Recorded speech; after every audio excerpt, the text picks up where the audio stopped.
আসসালামু আলাইকুম দর্শক।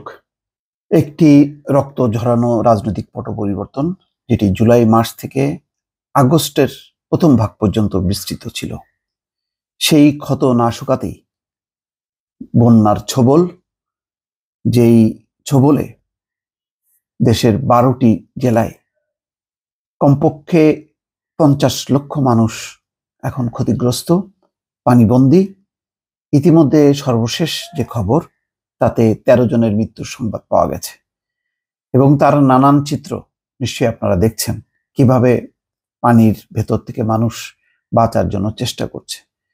শিশু থেকে বৃদ্ধ, তাদের নানা ধরনের ছবি এখন সামাজিক যোগাযোগ মাধ্যমে ভেসে বেড়াচ্ছে এবং আমাদের হৃদয়কে ক্ষতবিক্ষত করছে। কেন এই পরিস্থিতি? এই নিয়ে নানা বিতর্ক চলছে, নানা মতামত। তবে একটা বিষয় পরিষ্কার, যে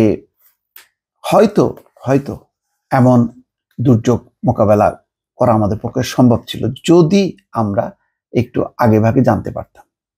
সবাই বলছে হঠাৎ করে এক রাতের মধ্যে সব লন্ডভন্ড হয়ে গেল, মানুষ যে নিরাপদ স্থানে যাবে তার সুযোগ পর্যন্ত পায়নি, যার কারণে এমন একটি ভয়াবহ পরিস্থিতি, যেই পরিস্থিতি আবার মোকাবেলা করতে সেই সব দুর্গত এলাকায় ঝাঁপিয়ে পড়েছে সাধারণ মানুষ এবং অবশ্যই সেই বৈষম্য বিরোধী ছাত্র আন্দোলন, তারা সহ অন্যান্য সমস্ত সামাজিক রাজনৈতিক সংগঠন।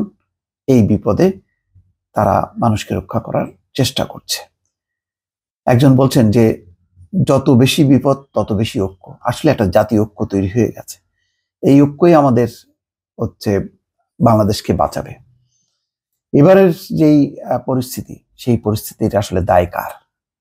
নিশ্চয়ই অভ্যন্তরীণভাবে আমরা আমাদের দেশকে রক্ষা করার জন্য সেই যথোপযুক্ত বাঁধগুলো আমরা নির্মাণ করিনি।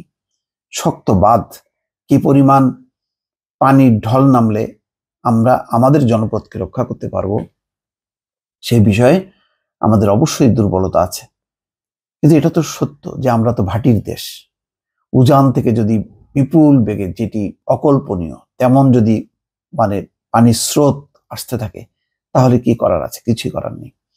আজকে আমি প্রথম আলোতে একটি রিপোর্ট দেখছিলাম, সেই রিপোর্টে ভয়াবহ বন্যার এমন পূর্বাভাস ছিল না। সেখানে বলা হচ্ছে চট্টগ্রাম ও সিলেট বিভাগ জুড়ে প্রবল বর্ষণ ও ভয়াবহ বন্যার পূর্বাভাস ছিল না। 18ই আগস্ট দেশের বন্যা পূর্বাভাস ও সতর্কীকরণ কেন্দ্র থেকে শুধু নদ নদীর পানি বৃদ্ধির কথা বলা হয়েছিল। ভারতের বন্যা পূর্বাভাস ও সতর্কীকরণ কেন্দ্র থেকেও এমন তথ্য জানানো হয়নি। ফলে হঠাৎ ভয়াবহ বন্যার মুখে পড়ে বিপর্যস্ত হয়ে পড়েছে বাংলাদেশের পূর্বাঞ্চল।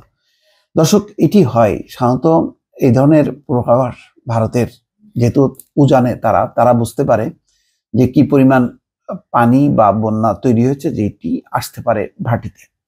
অর্থাৎ ভাটির দেশ হিসেবে বাংলাদেশকে তারা আগে ভাগে জানায়, কেননা মূল উৎসটা তো ভারত, উজানের দেশ হিসাবে।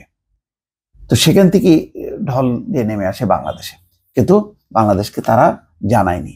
ভারত থেকে বড় ও আকস্মিক বন্যার আশঙ্কা থাকলে তা বিশেষভাবে জানানোর চর্চা দুই দেশের যৌথ নদী কমিশনের রয়েছে। আজকে কিন্তু ওই যে ভারতীয় হাই কমিশনারকে বলেছে ডক্টর ইউনূস যে এই দুই দেশের বন্যা মোকাবেলার জন্য আমাদের যৌথভাবে কাজ করা উচিত। অথচ সেই কাজ করার জন্য আমাদের একটা যৌথ নদী কমিশন রয়েছে। সেই কমিশন কি করলো? মুহুরী নদীর উজানে ভারতীয় নদী বিলুনিয়াতে গত 3 দিনে সর্বকালে রেকর্ড ভাঙা বৃষ্টি হয়েছে। পানির উচ্চতা দ্রুত বেড়েছে, কিন্তু ভারতের কেন্দ্রীয় পানি সম্পদ মন্ত্রণালয় থেকে এই ব্যাপারে কোনো বিশেষ সতর্ক বার্তা বাংলাদেশকে দেওয়া হয়নি।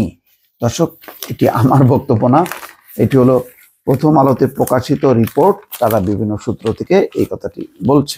এখানে বলা হচ্ছে দেশের বন্যা ও পূর্বাভাস সতর্কীকরণ কেন্দ্রের নির্বাহী প্রকৌশলী সরকার উদয় রায়হান এই বিষয়ে বলছেন যে গোমতী ও মাতামুহুরী নদীর উজানে ভারতীয় অংশে পানি বৃদ্ধির তথ্য আমরা তাদের ওয়েবসাইট থেকে পাই। তাদের পক্ষ থেকেও আনুষ্ঠানিকভাবে দিনে 2 বার তথ্য দেওয়া হয়, কিন্তু এবার বিস্তারিত তথ্য আমাদের জানানো হয়নি। বিস্তারিত তথ্য না পাওয়া গেলে বন্যার বিস্তারিত ও সঠিক পূর্বাভাস দেওয়া কঠিন হয়ে যায়।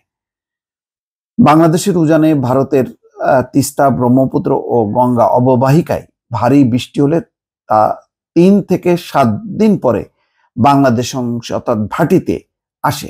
এরপর মৌসুমী বন্যা সৃষ্টি করে, কিন্তু ত্রিপুরায় ভারী বৃষ্টির 5 থেকে 8 ঘন্টার মধ্যে তা ফেনী, নোয়াখালী ও চট্টগ্রামে চলে আসে।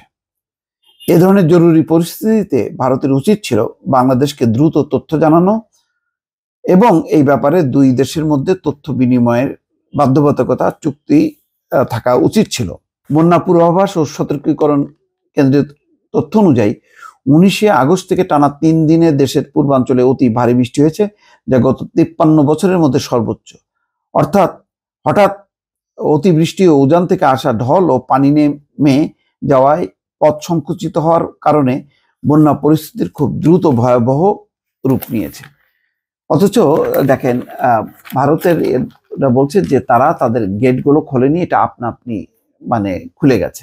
সেটাও সেই অনেকে ট্রল করছে পলকের সেই এর মতন, আপনা আপনি ইন্টারনেট বন্ধ হয়ে যাওয়ার মতন। যাই হোক, পরিস্থিতি এটা জানি না এখন রাজনৈতিক পট পরিবর্তনের সঙ্গে ভারতের এই তথ্য না জানানোর কোনো সম্পর্ক আছে কিনা, কিন্তু এই ঘটনাতেও বাংলাদেশের মানুষ যেমন দুর্যোগে পড়েছে, রাজনৈতিক পট পরিবর্তনের সময়ও যেমন ভারতকে নিশানা করে মানুষ তাদের ক্ষুব্ধ প্রতিক্রিয়া ব্যক্ত করেছে, এখনো কিন্তু মানুষ সেই ক্ষুব্ধ প্রতিক্রিয়া ব্যক্ত করছে যে ভাটির দেশ হিসেবে বাংলাদেশকে জানানো উচিত ছিল, উজানের দেশ ভারতের, তাদের দায় দায়িত্বটা ছিল বেশি। কিন্তু এই থেকে একটা শিক্ষা যে আসলে ভারতের উপর আর নির্ভর করা যাবে না। আমাদের বন্যা থেকে রক্ষা করার পদ্ধতি, কর্মপন্থা, বাঁধ, ড্যাম, ব্যারেজ যা যা দরকার সবগুলো এখন আমাদেরকে করতে হবে। আমরা বুঝতে পারছি নানান সংকটে আসলে ভারতের চেহারা আমাদের সামনে চলে আসছে।